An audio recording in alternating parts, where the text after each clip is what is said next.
Assalamu alaikum wa rahmatullahi wa barakatuh. Dear brother and sister, hope you are doing good. Alhamdulillah, I'm also good. Basically, we remember Allah when we face any drawback or problem.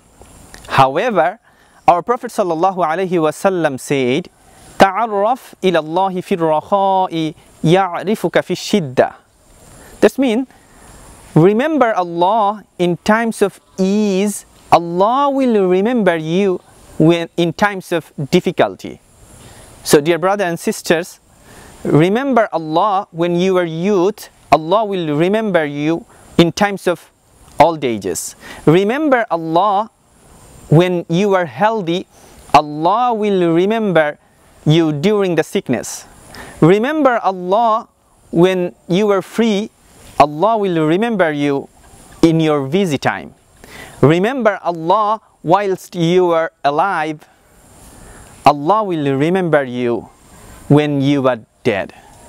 So may Allah grant us ability to worship Him during the moments of adversity or prosperity alike.